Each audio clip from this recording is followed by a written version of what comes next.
Be be یہاں مت بیٹھو، پولیس پکڑ کے لے جائے گی۔ میں نے نظریں جھکانی، کچھ نہ کہا۔ بچے تھوڑی دیر کو سو گئے تھے۔ میں نے ان کے ماتھے پہ ہاتھ رکھا، وہ پسینے میں شرابور تھے۔ بخار، بھوک اور تھکن نے ان کے جسم توڑ دیے تھے۔ میں کسی کو آواز نہیں دے سکتی تھی، میں صرف بیٹھ سکتی تھی۔ جیسے زمین نے پناہ دی ہو ویسے ہی زمین کے ساتھ چپک گئی، نہ کوئی گھر نہ کسی در کا سہارا۔ صبح کے قریب ایک تانگے والا آیا، بوڑھا تھا۔ قریب آ کے بولا، بیٹی تھوڑا پرانا کھانا ہے، لے لو، ضائع ہو جائے گا۔ میں نے شکریہ کہا اور اس کے دیے گئے 2 ڈبے بچوں کے سامنے رکھ دیے۔ چھوٹے نے روٹی پکڑی تو ہاتھ کانپ رہا تھا۔ مجھے لگا شاید وہ روٹی بھی ہاتھ سے چھوٹ جائے گی۔ میں نے بھی ایک نوالا لیا لیکن حلق سے نہ اتر سکا۔ وہ دن ہم نے اسی سڑک پہ گزارا۔ بچے سوتے جاگتے رہے۔ دوپہر کو پولیس آئی۔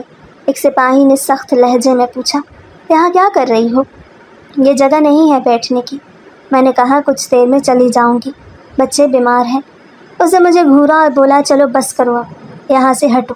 میں نے بچوں کو اٹھایا اور ساتھ والی دیوار کے سائے میں بیٹھ گئی۔ وہاں کچھ مزدور کام کر رہے تھے۔ ایک نے پانی کی بوتل تھما دی۔ میں نے جلدی سے بوتل کھولی اور بچوں کو پانی پلایا۔ تبھی ایک کتے نے ہمارے پاس آ کے کچھ بچا کچا سونگھنے کی کوشش کی۔ میں نے ہاتھ سے اسے دور کیا۔ میری بیٹی ڈر کے میرے ساتھ چمٹ گئی۔ امی، یہ ہمیں کاٹ لے گا۔ میں نے اسے تسلی دی، نہیں بیٹا، یہ بھی بھوکا ہے جیسے ہم۔ اس لمحے میرے سامنے ایک بڑی گاڑی رکی، سیاہ رنگ کی نئی نکور۔ اس گاڑی کا وہاں رکنا عجیب لگا۔ دروازہ کھلا اور ایک عورت باہر نکلی، لمبا کوٹ پہنے، سنجیدہ مگر نرم چہرہ۔ وہ میرے قریب آئی، جھکی اور بغیر کچھ کہے میرے بچوں کی طرف دیکھا۔ وہ 2 لمحے خاموش رہی، پھر نرمی سے بولی، کیا تم وہ ہو جسے میں ڈھونڈ رہی ہوں؟ میں چونکی، اسے دیکھا۔ چہرہ اجنبی، پھر بھی اس کی آنکھوں میں ایک عجیب سی سناشائی تھی، جیسے وہ مجھے برسوں سے جانتی ہو۔ میں نے کوئی جواب نہیں دیا، صرف اسے دیکھا۔ اس نے میرا ہاتھ تھاما، ٹھنڈے ہاتھوں میں ایک عجیب حرارت تھی۔ میں تمہیں یہاں نہیں چھوڑ سکتی، اس نے آہستہ سے کہا۔ میں نے بچوں کو دیکھا، ان کی حالت دگرگوں تھی۔ آپ کون ہیں؟ میں نے آخر پوچھ ہی لیا۔ وہ مسکرائی، جیسے سوال کا انتظار تھا۔ کسی وقت بتاؤں گی، ابھی بس میرے ساتھ چلو، بچوں کو آرام کی ضرورت ہے اور تمہیں بھی۔ میں نے کچھ لمحے سوچا، دل نے کہا مت جانا کسی اجنبی کے ساتھ، مگر عقل نے کہا اور راستہ کیا ہے؟ پھر بچوں کے چہرے ذہن میں آئے اور میں نے سر ہلا دیا۔ چلو، میں نے آہستہ کہا۔ وہ عورت آگے بڑھی، اپنی گاڑی کا دروازہ کھولا۔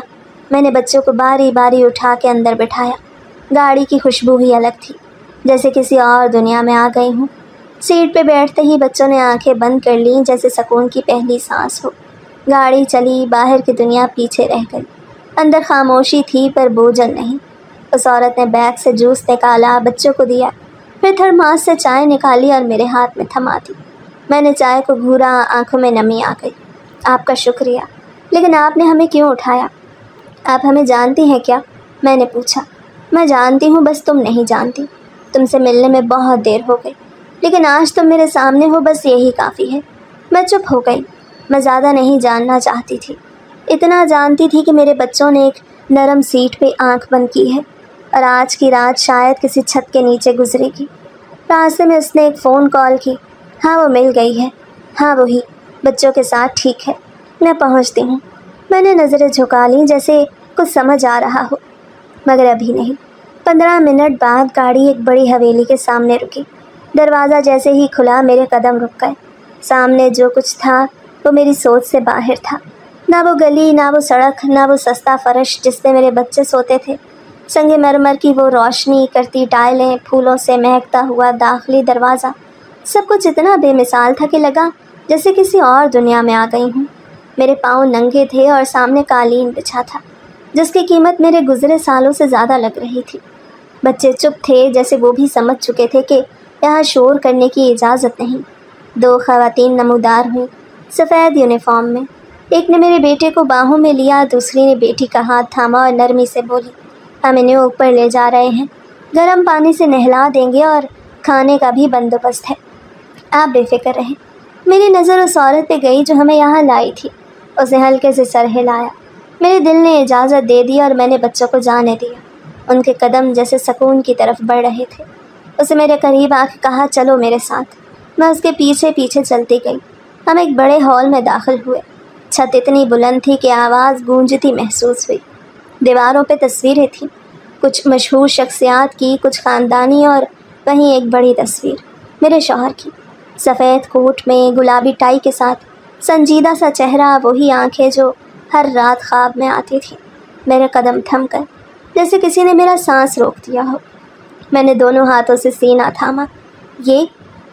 ہاں یہ تو وہی ہے۔ اسے میرے شانے پہ ہاتھ رکھا۔ تمہارے شوہر، میرے پارٹنر، میرے دوست۔ میں کچھ بول نہ سکی۔ میری آنکھیں تصویر سے ہٹ ہی نہیں رہی تھیں۔ ایک لمحے کے لیے ایسے دھڑکا جیسے برسوں بعد کسی اپنے کو دیکھا ہو۔ میں وہاں کھڑی ایک مجسمے کی طرح، اور وقت رک چکا تھا۔ پھر وہ مجھے ایک چھوٹے مگر نفیس کمرے میں لے گئی۔ لکڑی کی میز پہ ایک فائل رکھی اور مجھ سے کہا، بیٹھو، تمہیں بہت کچھ بتانا ہے۔ میں آہستہ سے بیٹھی، انگلیاں ایک دوسرے میں الجھ گئیں۔ اسے فائل کھولی اور اندر سے کاغذات نکالے۔ یہ دیکھو، یہ وہ دستاویزات ہیں جو تمہارے شوہر نے اپنے آخری دنوں میں تیار کی تھی۔ اس کمپنی کے 51% شیئرز تمہارے اور تمہارے بچوں کے نام تھے۔ یہ وصیت ہے، یہ بینک سٹیٹمنٹس ہیں، یہ پراپرٹی ریکارڈز ہیں، لیکن تمہارا نام ہر جگہ سے مٹا دیا گیا۔ میں نے کاغذات کو دیکھا پر سمجھنے کی حالت میں نہیں تھی۔ ذہن جیسے دھند میں لپٹا ہو۔ صرف ایک جملہ سنائی دیا، تمہیں غائب کر دیا گیا۔ کس نے؟ میری زبان کانپتی ہوئی نکلی۔ پتہ چل جائے گا، ابھی نہیں۔ پہلے یہ سمجھو کہ تم صرف ایک بیوی یا ماں نہیں ہو، تم ایک قانونی وارث ہو، اور تمہیں برسوں سے دھوکہ دیا جا رہا ہے۔ اس کی آواز میں ایک عجیب یقین تھا۔ اور آپ کو کیسے پتہ چلا؟ میں نے ہچکچاتے ہوئے پوچھا۔ تمہارے شوہر میرے بزنس پارٹنر تھے، اور جب فوت ہوئے تو مجھے عجیب لگا کہ نہ ان کی بیوی سامنے آئی، نہ بچے، نہ کوئی قانونی دعوے دار۔ میں نے تحقیقات کروائی، پھر تمہارے بارے میں کچھ نہیں ملا۔ بس یہی سنا کہ بیوی بچوں سمیت کہیں غائب ہو گئی ہے۔ غائب؟ میں نے سر اٹھایا۔ ہاں غائب۔ کچھ لوگوں نے تو یہ تک کہا کہ شاید تم کسی مرد کے ساتھ بھاگ گئی ہو۔ میں نے آنکھیں بند کر لی، میری سانس رکنے لگی۔ میں نے یقین نہیں کیا۔ میں جانتی تھی وہ تم سے محبت کرتا تھا، تم ایسا کچھ نہیں کر سکتی۔ تو آپ نے کیا کیا؟ میں نے تمہیں تلاش کرنا شروع کیا، تمہارے شوہر کا پرانا گھر تلاش کیا، لیکن پتہ چلا وہ لوگ وہاں سے جا چکے ہیں۔ نیا ایڈریس کسی کو بھی معلوم نہیں تھا۔ میں نے سوشل میڈیا، قانونی ذرائع، حتیٰ کہ پراپرٹی ایجنٹس تک سے معلومات لیں، پر تمہارا سراغ نہ ملا۔ اور اب میری آواز جیسے کہیں اندر سے آ رہی تھی، اب تم میرے سامنے ہو اور یہ سب کچھ تمہارا ہے، لیکن تمہیں اپنے حق کے لیے کھڑا ہونا ہوگا۔ میں خاموش رہی۔ کمرے میں سناٹا چھا گیا۔ کمرے کی دیوار پہ ایک اور تصویر تھی، میرے شوہر کی اس عورت کے ساتھ، کسی سیمینار یا ایوارڈ شو کی تصویر۔ دونوں خوش تھے۔ میرے دل میں سوال اٹھا، مگر میں نے دبایا۔ میں جانتی ہوں تمہیں وقت لگے گا سب سمجھنے میں، وہ بولی، مگر تم تنہا نہیں ہو۔ میری دنیا ختم ہو گئی تھی۔ میں نے آہستہ سے کہا، مجھے لگا تھا میں بس زندہ لاش ہوں، پر آپ نے مجھے یاد دلایا کہ میں کوئی ہوں، کسی کی تھی، کسی کی ہوں۔ اسے نرمی سے کہا، نہیں، تم صرف کسی کی نہیں ہو، تم خود ایک مکمل وجود ہو، اور اب وقت ہے اپنے لیے جینے کا، بچوں کے لیے جینے کا۔ میں اس رات بمشکل سو سکی۔ بچوں کی نیند گہری تھی، وہ سکون میں تھے، اور میں جاگتی رہی، چھت کو تکتے ہوئے۔ ذہن میں وہ فائل گھوم رہی تھی، وہ تصویریں، وہ عورت کی آواز، اور سب سے بڑھ کے وہ سچ جو برسوں مجھ سے چھپا رہا۔ میں چاہتی تو رات کو ہی اس عورت سے سب کچھ پوچھ لیتی، مگر میں نے خود کو روکا۔ مجھے معلوم تھا صبح میرے سامنے جو آنے والا ہے وہ میری زندگی بدل دے گا، اور مجھے پوری طرح ہوش میں رہنا ہوگا۔ اگلے دن ناشتہ خاموشی سے کیا۔ بچوں نے پہلی بار شکایت کے بغیر کھانا کھایا۔ وہ میز میرے لیے نئی تھی، وہ برتن، وہ نوکر، سب کچھ جیسے خواب ہو، مگر میں ہر چیز کو حقیقت ماننے پہ مجبور تھی، کیونکہ میری ہڈیوں میں اب جھوٹ سننے کی سکت نہیں رہی تھی۔ صبح 10 بجے وہ عورت پھر میرے کمرے میں آئی۔ اس بار اس کے ہاتھ میں ایک مختلف فائل تھی۔ وہ بولی، تم تیار ہو؟ میں نے گردن ہلائی۔ ہاں، سچ سننے کے لیے اب مجھے کسی تیاری کی ضرورت نہیں رہی۔ ہم دوبارہ اسی آفس روم میں بیٹھے۔ اسے فائل کھولی اور مجھے کاغذ دکھایا۔ یہ وہ انشورنس پالیسی ہے جو تمہارے شوہر نے اپنے نام سے لی تھی۔ تم نامزد تھی، تمہارے بچوں کا نام درج ہے۔ میں نے کاغذ دیکھا، واقعی ہر لائن پر میرا نام لکھا تھا، میرے بچوں کے شناختی نمبر درج تھے۔ میں نے بے یقینی سے اسے دیکھا۔ اسے دوسرا کاغذ نکالا۔ یہ وہ کلیم فارم ہے جو بعد میں جمع کرایا گیا۔ دیکھو یہاں دستخط کس کے ہیں؟ میں نے جھک کے دیکھا اور جیسے میری دنیا رک گئی۔ وہ میرے بھائی کے دستخط تھے اور میرے نام کی جگہ ایک جعلی دستخط۔ میں نے فائل بند کر دی۔ انہوں نے کیسے؟ میری زبان لڑکھڑا گئی۔ وہ تمہارے شوہر کی موت کے فوراً بعد ان کے مالیاتی معاملات پہ قابض ہو گئے۔ تمہارا پرانا گھر فوراً بیچ دیا۔ کسی پرانے آشنا کے ذریعے پولیس رپورٹ میں درج کروایا کہ تم لاپتہ ہو۔ نہ پوسٹ مارٹم کی تفصیل لی گئی، نہ موت پہ کوئی تحقیقات کی گئی۔ سب کچھ جلدی جلدی دفنا دیا گیا، جیسے تمہارے شوہر کے ساتھ تمہارا وجود بھی ختم ہو گیا ہو۔ کیا یہ سب پولیس نے منظور کر لیا؟ جی، کیونکہ انہوں نے اپنے اثر و رسوخ اور کچھ رقم سے سب کو خاموش کرا دیا۔ میں نے انشورنس کمپنی سے رابطہ کیا تو پتہ چلا کہ یہ رقم نکالی جا چکی ہے۔ جب میں نے سوال اٹھایا تو مجھے گمراہ کیا گیا۔ میں نے آہستہ سے پوچھا کتنی رقم تھی؟ تقریباً 4 کروڑ روپے، اسے جواب دیا جیسے وہ کوئی معمولی بات ہو۔ میرے پیروں تلے زمین نکل گئی۔ 4 کروڑ روپے! میں اپنے بچوں کو 2 وقت کی روٹی کے لیے ترستی رہی اور وہ اتنی دولت پہ مزے کرتے رہے۔ اسے پھر فائل میں سے ایک بینک سٹیٹمنٹ نکالی۔ یہ وہ اکاؤنٹ ہے جس میں تمہارے شوہر کی سٹیٹمنٹ کی رقم آئی تھی۔ کچھ ہی دنوں میں ساری رقم نکالی گئی۔ یہ اکاؤنٹ میرے نام پہ تھا؟ میں نے حیرت سے پوچھا۔ ہاں، لیکن پتہ بدلا ہوا تھا۔ تمہارے دستخط جعلی لگائے گئے اور اب اس اکاؤنٹ کا کوئی ریکارڈ تمہارے شناختی نمبر سے منسلک نہیں۔ میں نے بہت محنت سے یہ نکلوایا ہے۔ میں نے کرسی کی پشت سے ٹیک لگا لی۔ کمرہ مجھے گھومتا محسوس ہو رہا تھا۔ ہر فائل، ہر کاغذ جیسے میرے جسم پہ چھریاں چلا رہے تھے۔ میں نے سوال کیا، اور میرے شوہر کی کمپنی ابھی بھی چل رہی ہے؟ ان کے شیئرز تمہارے اور بچوں کے نام موجود ہیں، بس قانونی طور پہ کلیم کرنا باقی ہے۔ میں تمہارے شوہر کی بزنس پارٹنر ہونے کے ناطے یہ سب کچھ روک کے نہیں رکھ سکی، لیکن میں نے کوشش نہیں چھوڑی۔ اور وہ کیا کہتے تھے میرے بارے میں لوگ؟ سب کچھ۔ کوئی کہتا تھا تم کسی کے ساتھ بھاگ گئی، کوئی کہتا تھا تمہارے شوہر نے خود تمہیں نکال دیا۔ ایک بار تو ایک وکیل نے کہا اس جیسی عورتیں مال کے لیے کچھ بھی کر سکتی ہیں۔ میرے ہاتھوں کی مٹھیاں بند ہو گئیں۔ میں نے پہلی بار اپنے لیے غصہ محسوس کیا، مگر یہ غصہ آنکھوں سے نہیں نکلا، دل میں جمع ہوا۔ میں نے کہا اب میں خاموش نہیں بیٹھوں گی۔ اس نے مسکرا کے کہا میں جانتی ہوں تم یہی کہو گی، اسی لیے میں سب کچھ تیار رکھے بیٹھی ہوں۔ کل سے ہم قانونی کارروائی شروع کریں گے، لیکن اس سے پہلے ایک بات۔ کیا؟ تمہیں اپنی شناخت واپس لینا ہوگی۔ شناختی کارڈ، بچوں کے کاغذات، سب کچھ ری اپلائی کرنا ہوگا۔ تمہیں قانوناً واپس دنیا کے سامنے آنا ہوگا۔ میں تیار ہوں، جو کچھ بھی کرنا پڑے میں کروں گی۔ اب میرے بچوں کے مستقبل کا سوال ہے اور میں ان کا حق لڑ کے لوں گی۔ اس نے میرا ہاتھ تھاما۔ ہم جنگ لڑیں گے اور جیتیں گے بھی۔ اس لمحے مجھے لگا یہ عورت صرف کوئی پارٹنر یا محسن نہیں، یہ میری جنگ کی ساتھی ہے۔ میں نے آنکھوں میں نمی کو محسوس کیا، مگر پہلی بار وہ نمی کمزوری کی نہیں طاقت کی علامت تھی۔ میں نے اپنا نام، اپنی پہچان اور اپنی آواز واپس لینے کی قسم کھا لی تھی۔ اب صرف میری آنکھوں میں نہیں، میرے ہر قدم میں جنگ تھی۔ سب سے پہلے ہم نے بچوں کو محفوظ رکھا۔ وہ مینشن کے ایک الگ حصے میں منتقل کر دیا گئے، جہاں ان کی نگرانی میں ایک نرس، ایک ماہر نفسیات اور ایک خاتون ٹیچر مقرر کی گئی۔ بچوں کی صحت پہ کام شروع ہو چکا تھا۔ کمزوری دور کرنے کے لیے خوراک، ذہنی زخم بھرنے کے لیے سکون اور ان کے تعلیمی نقصان کی تلافی کے لیے فوری اسکول داخل کروایا گیا۔ میں نے خود کو بدلنا شروع کیا۔ پہلا کام قانونی دستاویزات کو ری اسٹور کروانا تھا۔ نادرا آفس گئے، دوبارہ شناختی کارڈ بنوایا، بچوں کے بے فارم نکلوائے اور اپنے شوہر کی موت کا اصل سرٹیفکیٹ حاصل کیا۔ یہ سب مرحلے آسان نہ تھے، لیکن اس عورت کی ٹیم ہر جگہ میرے ساتھ کھڑی تھی۔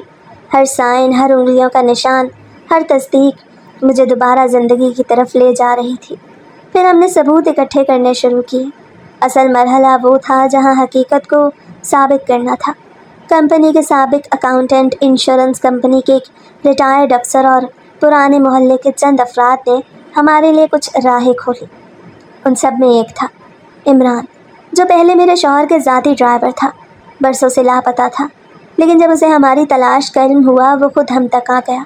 بی بی جی، میں نے وہ رسیدیں دیکھی تھی، وہ دستخط آپ کے نہیں تھے، سب کچھ میرے سامنے ہوا تھا۔ مجھے بولا گیا کہ اگر میں بولوں گا تو میرے گھر والوں کو نقصان ہوگا، اس لیے میں چپ رہا۔ ہم نے اس کی گواہی ریکارڈ کر لی، پھر ہم نے وہ بھی کیا جو شاید سب سے نازک قدم تھا، خفیہ طور پہ ایک کال کی ریکارڈنگ۔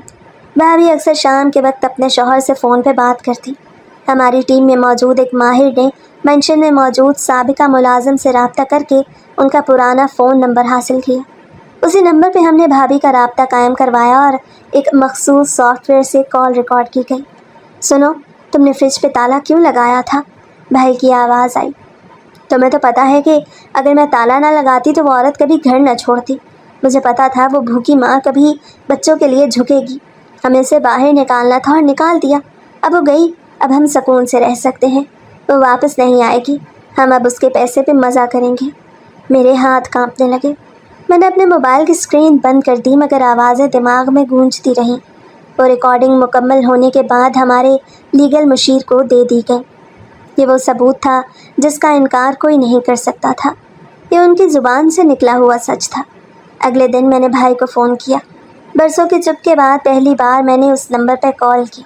اسے میری آواز سنتے ہی پہچان لی۔ تم کہاں سے بول رہی ہو؟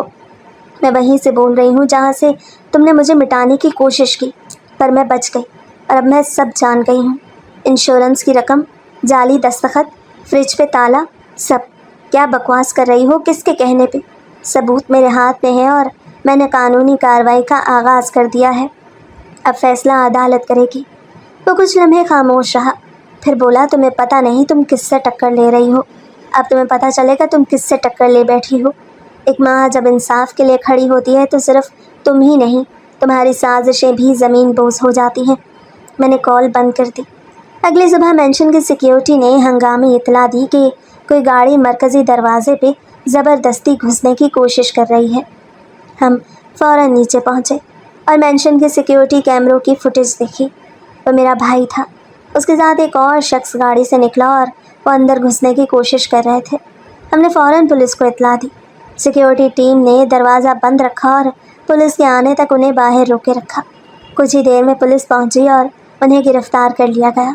ان کے قبضے سے بچوں کے کپڑے، ایک کھلونا اور اسکول بیگ بھی برآمد ہوا۔ یہ اغوا کی کوشش تھی۔ میں کام گئی، لیکن اندر سے مضبوط رہی۔ وہ عورت جو برسوں پہلے ہر جھٹکے پہ رو پڑتی تھی، اب ہر زخم کو ہتھیار بنا رہی تھی۔ یہ واقعہ ہمارا آخری غیر قانونی سامنا تھا۔ اس کے بعد ہم نے تمام ثبوت عدالت میں جمع کروا دیے، ریکارڈنگ، گواہی، مالی ریکارڈ، انشورنس کے جعلی کاغذات اور بچوں کی تحویل سے متعلق سب شواہد۔ کیس کی ابتدائی سماعت میں ہی جج نے نوٹس لیتے ہوئے کہا، یہ صرف ایک جائیداد کا کیس نہیں، ایک عورت، ایک ماں اور ایک بیوی کی شناخت کا مقدمہ ہے۔ اب عدالت کا دروازہ کھل چکا تھا اور ہمیں یقین تھا کہ انصاف ہماری دہلیز تک ضرور آئے گا۔ ہم نے جنگ کا اعلان کر دیا تھا، اب ہارنے کا سوال ہی نہیں تھا۔ ہم جس دن عدالت گئے آسمان صاف تھا، مگر میرے دل میں طوفان تھا۔ میں نے وہ سادہ سا سفید لباس پہنا جو صاف تو تھا مگر نئی امید کی طرح اجلا۔ اس عورت نے مجھے تیار ہوتے دیکھ کے کہا، آج تم صرف ایک گواہ نہیں، تم پوری کہانی کا مرکزی کردار ہو، اور تمہاری سچائی سب کچھ بدل سکتی ہے۔ میں نے آہستہ سے سر ہلایا اور دل میں دعائیں دہراتی رہی۔ عدالت کے احاطے میں داخل ہوتے ہوئے ہر قدم بوجھل لگا۔ عدالت کا کمرہ اپنی سردی میں بھی ایک خاص سنجیدگی رکھتا تھا۔ دیواروں پہ لکڑی کی جھریاں اور جج کی کرسی کی طرف لگی گھڑی، ہر چیز جیسے کسی فیصلے کی منتظر تھی۔ میرے بھائی اور بھابھی کمرہ عدالت میں پہلے سے موجود تھے۔ ان کے چہرے پہ وہ گھمنڈ نہیں تھا جو کبھی ان کے ہر انداز سے جھلکتا تھا۔ بھائی کا رنگ زرد تھا اور بھابھی اپنی چادر بار بار ٹھیک کر رہی تھی، جیسے کچھ چھپانے کی کوشش ہو۔ جج صاحب اندر آئے، سب کھڑے ہوئے۔ پہلی سماعت کا آغاز ہوا۔ ہمارے وکیل نے تمام دستاویزات مرتب کر کے عدالت کے سامنے رکھے۔ ان کی بات مکمل ہونے سے پہلے ہی جج نے پوچھا، آپ کہہ رہے ہیں کہ مرحوم نے اپنی مکمل جائیداد بیوی اور بچوں کے نام کی تھی، لیکن یہ قانونی طور پہ ثابت نہیں۔ ہمارے وکیل نے آہستہ سے فائل کی طرف اشارہ کیا۔ یہ وصیت جو مرحوم کے دستخط کے ساتھ نوٹرائزڈ ہے، اس بات کا واضح ثبوت ہے، لیکن مدعا علیہ نے ان کاغذات کو دبا کے ایک جعلی کلیم جمع کروایا اور پوری انشورنس رقم حاصل کر لی۔ اس موقع پہ وہ عورت کھڑی ہوئی، اسے خود کو کمپنی کے سابق پارٹنر کے طور پہ متعارف کروایا، اسے بتایا کہ کس طرح اس نے مرحوم کے ساتھ مل کے برسوں کاروبار کیا اور کس طرح شوہر نے اپنی بیوی اور بچوں کو اپنا وارث نامزد کیا۔ لیکن جب میں نے ان سے رابطہ کرنا چاہا تو بتایا گیا کہ وہ لاپتہ ہیں۔ سوسائٹی میں ان کی کردار کشی کی گئی۔ میں نے خود انہیں ڈھونڈنے میں سال لگا دیے۔ جج نے اس بات میں سر ہلایا اور فائل کا جائزہ لیا۔ مدعا علیہ یعنی میرے بھائی کا وکیل کھڑا ہوا، اس نے رسمی دفاع پیش کیا۔ یہ سب ثبوت نیا سامنے لایا گیا، پہلے کبھی عدالت کے ریکارڈ میں شامل نہیں ہوا۔ جج نے غور سے دیکھا۔ اگر متاثرہ فریق غائب تھی جیسا کہ آپ خود کہتے ہیں تو یہ سوال ہی نہیں اٹھتا کہ وہ پہلے کیوں نہ آئی۔ سوال یہ ہے کہ انہیں غائب کیوں کیا گیا۔ اس کے بعد بینک سے بلایا گیا ایک گواہ عدالت کے روبرو آیا۔ اسے ایک بڑی اسکرین پہ وہ بینک سٹیٹمنٹ دکھائی جس میں شوہر کی موت کے چند دن بعد ہی پوری رقم نکال لی گئی تھی۔ یہ کلیم اور یہ دستخط، ان کا شناختی کارڈ، سب جعلی ہے۔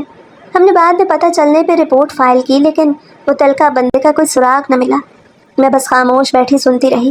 میرا بھائی اس دوران بار بار اپنی پیشانی پہ ہاتھ پھیرتا رہا اور بھابھی جیسے کرسی میں سمٹتی جا رہی تھی۔ پھر عدالت نے اگلا ثبوت طلب کیا۔ انشورنس کمپنی کا نمائندہ، اسے بتایا ہمارے پاس ایک مرد آیا۔ اسے بتایا کہ مرحوم کی بیوی کہیں غائب ہو چکی ہے۔ اسے پرانی تصاویر اور دستخط پیش کیا اور کہا کہ کلیم اسے دیا جائے کیونکہ قانونی وارث کوئی نہیں بچا۔ کیا اس شخص کی شناخت ہوئی تھی؟ جج نے پوچھا۔ نہیں، اس وقت اس پہ توجہ نہیں دی گئی کیونکہ پولیس رپورٹ بھی یہی کہتی تھی کہ بیوی لاپتہ ہے۔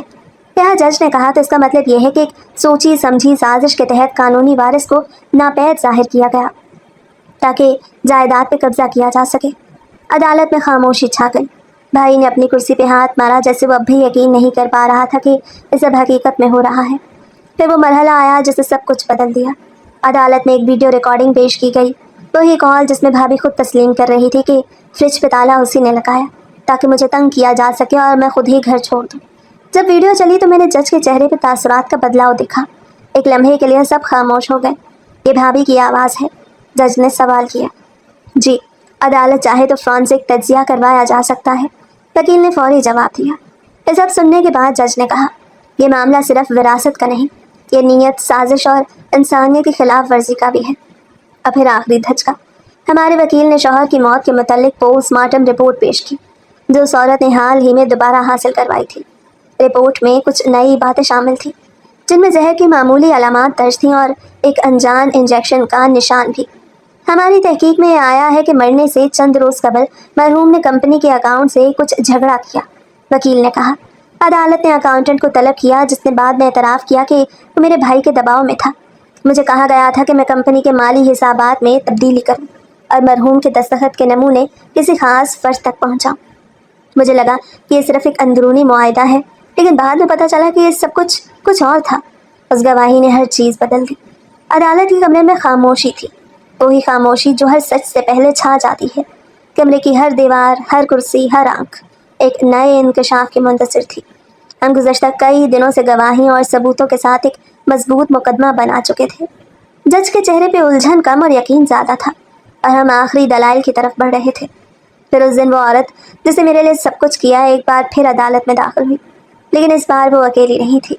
اس کے ساتھ ایک مرد تھا، سفید کپڑوں میں، قدم آہستہ، ہاتھ کسی نرس کی انگلی میں تھامے ہوئے۔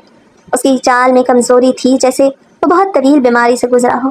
اس کے چہرے پر زندگی کی جھلک تھی مگر آنکھوں میں ابھی بھی مکمل روشنی نہیں آئی تھی۔ جیسے ہی وہ دروازے کے قریب پہنچا میری سانس جیسے رک گئی۔ میری نگاہیں کچھ لمحہ ساکت رہیں، پھر دل نے زور سے دھڑکنا شروع کر دیا۔ میں اٹھ کھڑی ہوئی، بچوں کو پاس بلایا۔ بڑی بیٹی نے میرا ہاتھ پکڑا۔ امی وہ کون ہے؟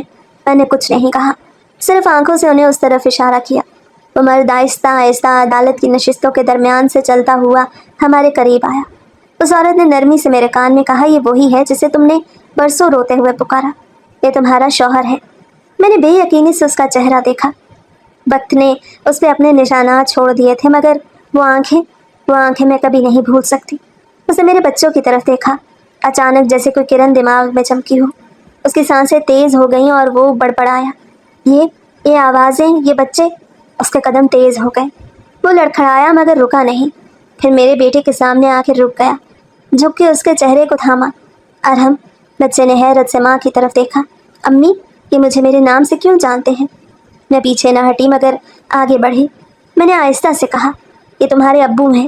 ایک لمحے کے لیے سب کچھ ساکت ہو گیا، پھر اس نے میری آواز پہ رد عمل دیا جیسے برسوں کی دھن ختم ہو گئی ہو۔ اس کی آنکھوں سے آنسو نکلنے لگے۔ تم زندہ ہو؟ میں نے سمجھا تھا تم سب چلے گئے ہو۔ اس کے بعد وہ مجھ سے لپٹ گیا۔ اس کی باہوں میں کمزوری تھی لیکن جذبہ تھا۔ میں نے اسے تھاما جیسے کوئی بچھڑا ہوا پرندہ اپنے گھونسلے میں لوٹا ہو۔ بچے دونوں اس کے قدموں میں بیٹھ گئے اور میں نے پہلی بار اپنے بیٹے کو اتنا مضبوط گلے لگاتے ہوئے دیکھا۔ وہ چیخ رہا تھا، ابو ابو۔ عدالت میں مکمل سناٹا تھا۔ جج بھی اپنی کرسی پہ آگے جھک کے سب دیکھ رہے تھے۔ کسی نے کوئی سوال نہیں کیا، نہ کسی نے ٹوکا، جیسے سب کو احساس ہو چکا تھا کہ آج کی یہ واپسی ایک گواہی سے زیادہ اہم نہیں تھی۔ پھر اس عورت نے جج سے اجازت مانگی کہ مرد عدالت میں اپنا بیان دے۔ جج نے اس بات میں سر ہلایا۔ میرے شوہر کو کرسی دی گئی۔ نرس ایک قدم پیچھے ہو گئی، پھر اس نے نظریں اٹھا کے سامنے دیکھا اور آہستہ آہستہ بولنا شروع کیا۔ میرا نام یاسر ہے اور میں اس کمپنی کا بانی اور CEO تھا۔ مجھے میری موت کا یقین دلایا گیا لیکن میں زندہ تھا۔ ایک حادثہ نہیں تھا وہ، بلکہ ایک سازش تھی۔ میرے اپنے لوگوں نے مجھے راستے سے ہٹایا، انجیکشن دیا جس سے میری یادداشت متاثر ہوئی۔ مجھے کئی ہفتے بے ہوش رکھا گیا۔ جج نے پوچھا، آپ کو یاد ہے کہ وہ لوگ کون تھے؟ یاسر نے سر جھکایا، پھر آہستہ سے بولا، میرا سالہ، یعنی میری بیوی کا بھائی اور اس کی بیوی۔ یہ سن کے عدالت میں جیسے کسی نے بم پھوڑ دیا ہو۔ جج نے قلم چھوڑ دیا اور کمرے میں موجود سب کی نظریں بھائی اور بھابھی پہ جا ٹھہری۔ وہ دونوں کرسیوں پہ ساکت ہو گئے۔ بھابھی نے ہاتھ جوڑنے کی کوشش کی لیکن جج نے فوراً کہا، خاموشی اختیار کریں، مزید مداخلت برداشت نہیں کی جائے گی۔ یاسر بولتا رہا۔ مجھے ایک پرائیویٹ کلینک میں رکھا گیا۔ وہاں میرے کاغذات غائب کیے گئے، میرے بارے میں جھوٹ پھیلایا گیا۔ کچھ ملازمین نے مجھ پہ رحم کیا اور بعد میں ایک فلاحی ادارے کے ذریعے میری بیوی کی پارٹنر تک بات پہنچی۔ میں کئی ماہ علاج میں رہا لیکن جیسے ہی میں نے بچوں کی آواز سنی سب کچھ یاد آ گیا۔ میں نے اس کی بات پہ سر ہلایا۔ آنکھوں میں آنسو تھے لیکن زبان پہ شکر تھا۔ میں نے رب سے یہی مانگا تھا کہ مجھے انصاف دے، مگر اس نے مجھے میرا شوہر واپس دے دیا۔ جج نے سماعت کچھ دیر کے لیے ملتوی کر دی تاکہ ہم دوبارہ سنبھل سکیں۔ باہر آتے ہی میڈیا موجود تھا۔ رپورٹرز نے سوالات کی بوچھاڑ کر دی، مگر اس عورت نے سب کو ہاتھ سے روک کے کہا، آج ہم صرف خاموشی سے شکر گزار ہیں۔ بیوی نے انصاف مانگا تھا، اسے شوہر ملا، اب قانون بولے گا۔ میرے شوہر کے خصوصی گاڑی میں واپس لے جایا گیا۔ بچوں نے ان کا ہاتھ نہیں چھوڑا۔ بیٹی ہر چند لمحوں بعد ان کی شرٹ کو تھامتی جیسے ڈر ہو کہ وہ پھر نہ چلے جائیں۔ بیٹا ان کے ساتھ قدم ملا کے چل رہا تھا جیسے برسوں کی محرومی کی تلافی ان 2 گھنٹوں میں ہو جائے۔ میں ان کے سامنے مینشن واپس آئی، وہی مینشن جو کل تک صرف کاغذات میں ہمارا تھا، آج حقیقت میں ہمارا لگ رہا تھا۔ شوہر کو ایک علیحدہ کمرے میں آرام دیا گیا۔ میں رات بھر ان کے پاس بیٹھی رہی، ان کا ہاتھ تھاما۔ تم نے یہ سب کیسے برداشت کیا؟ انہوں نے مجھ سے پوچھا۔ میں نے کہا، کیونکہ مجھے یقین تھا کہ تمہیں ایک دن سب یاد آ جائے گا۔ مجھے بس اپنے بچوں کا بھروسہ تھا اور خدا کا۔ وہ خاموش رہا، پھر بولا، اب میں سب کچھ ٹھیک کروں گا۔ میں نے جواب دیا، اب ہمیں کچھ ٹھیک نہیں کرنا، بس ہمیں جینا ہے، اپنے بچوں کے ساتھ، اپنے سچ کے ساتھ۔ اس دن مجھے لگا جیسے میری پوری زندگی جیسے واپس آ گئی ہو۔ کمرہ عدالت میں جو ہوا وہ قانون کا کمال تھا، مگر جو رب نے میرے لیے لکھا تھا وہ کسی عدالت کی دسترس میں نہیں تھا۔ رشتے اگرچہ ٹوٹ چکے تھے، اعتماد مر چکا تھا، مگر سچ زندہ تھا، اور سب سے بڑھ کے میرا شوہر زندہ تھا۔ یہ واپسی صرف ایک انسان کی نہیں تھی، یہ ہماری زندگی کی واپسی تھی۔ عدالت سے نکلتے ہوئے جو ہوا وہ صرف ایک قانونی فتح نہیں تھی، وہ میری زندگی کا حساب برابر ہونے کا دن تھا۔ جب جج نے فیصلہ سنایا تو میری سماعت جیسے ساکت ہو گئی۔ صرف ایک جملہ دل میں گونجا، تمام جائیداد، اثاثے اور کمپنی کے قانونی شیئرز بیوی اور بچوں کے نام پہ منتقل کیے جاتے ہیں۔ میں نے شوہر کا ہاتھ تھاما، بچوں کی طرف دیکھا اور اندر ہی اندر شکر ادا کیا۔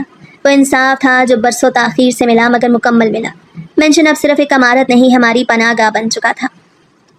گھر کے در و دیوار ہم سے ہم کلام ہوتے، جیسے ہر اینٹ ہم سے کہہ رہی ہو، تم واپس آ گئے ہو۔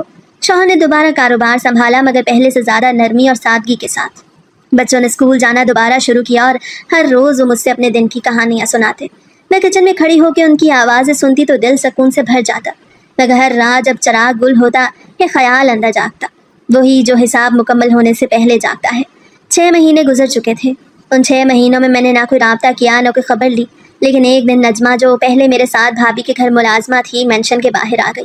میں نے اسے اندر بلایا، وہ پریشان تھی۔ اس کے ہاتھ میں ایک لفافہ تھا۔ میں نے پوچھا، کیا ہوا؟ اس نے آہستہ سے کہا، بی بی جی، بھابھی بہت بری حالت میں ہے، وہ قرض میں ڈوب گئی ہیں، مکان مالک نے نوٹس دیا ہے۔ میں نے کوئی رد عمل نہ دیا۔ وہ بولتی رہی، آپ کا بھائی جیل میں ہے اور اب وہاں کوئی سہارا نہیں، بچے اسکول چھوڑ چکے ہیں اور ان کی فیس کا کوئی بندوبست نہیں۔ وہ لوگ جن کے ساتھ کبھی چائے پہ باتیں ہوتی تھیں اب دروازہ نہیں کھولتے۔ 3 دن بعد میں اس دروازے پہ پہنچی جہاں سے مجھے دھکے دے کے نکالا گیا تھا، وہی دروازہ جو کبھی میرے لیے تذلیل کا نشان تھا، آج میرے فیصلے کی گواہی بننے والا تھا۔ میں نے دروازے کی بیل دی، کچھ لمحے بعد دروازہ کھلا اور سامنے بھابھی کھڑی تھی۔ ان کے چہرے پہ نہ غرور تھا نہ رنگ، بس تھکن اور شکست تھی۔ مجھے دیکھتے ہی وہ چند قدم پیچھے ہو گئیں۔ ان کی آنکھوں میں حیرت تھی اور شاید کچھ شرمندگی بھی۔ میں نے ان سے نظریں نہیں چرائیں، وہ خاموش رہیں۔ میں نے کہا پہچانا؟ وہ ہولے سے بولیں تم یہاں کیوں آئی ہو؟ اب تو سب کچھ تمہیں مل چکا ہے۔ میں نے صاف لہجے میں کہا بدلہ لینے نہیں آئی، حساب پورا کرنے آئی ہوں۔ کون سا حساب؟ انہوں نے لرزتی آواز میں پوچھا۔ تم نے میرے بچوں کو یتیم بنانے کی کوشش کی، انہیں بھوکا سلا دیا، ان کا حق چھینا۔ میں چاہتی تو تمہارے بچوں کے ساتھ وہی کرتی، مگر میں تمہاری طرح سنگ دل نہیں ہوں۔ بھابھی کی آنکھوں سے آنسو بہنے لگے۔ میں نے بات جاری رکھی، تمہارا قرض میں نے ادا کر دیا ہے، مالک مکان اب دروازہ نہیں کھٹکھٹائیں گے۔ وہ جیسے سن نہیں پا رہی تھی۔ کیا کہہ رہی ہو تم؟ میں کہہ رہی ہوں کہ تمہارے بچوں کو اب اسکول چھوڑنے کی ضرورت نہیں، اب تمہیں کسی کے آگے ہاتھ پھیلانے کی ضرورت نہیں۔ وہ زمین پہ بیٹھ گئی جیسے ان کے پیروں تلے زمین نکل گئی ہو۔ میں نے تمہارے ساتھ جو کیا اس کے بعد بھی میں یہ جنگ اپنے بچوں کے لیے جیتی تھی، بدلے کے لیے نہیں۔ اب تمہاری باری ہے، اپنے بچوں کے لیے کچھ کرو، نوکری ڈھونڈو، انہیں پڑھاؤ، انہیں وہی عزت واپس دو جو کبھی تم نے چھینی تھی۔ وہ سر جھکائے رو رہی تھی۔ میں نے قدم پیچھے ہٹائے۔ میرے لیے اب یہ دروازہ صرف ایک مقام نہیں، ایک سبق ہے، اور میں چاہتی ہوں تم بھی اپنی زندگی کو سبق بناؤ، سزا نہیں۔ میں واپس پلٹ گئی، دل میں ہلکا سا بوجھ کم ہو گیا۔ میں جانتی تھی ہر چیز واپس نہیں آ سکتی، مگر اتنا ضرور تھا کہ میں اپنے ضمیر کے سامنے سر اٹھا کے کھڑی تھی۔ یہ جنگ میں نے جیت لی تھی، اپنے رب، اپنے ضمیر اور اپنے بچوں کے سامنے، اور یہی اصل فتح تھی۔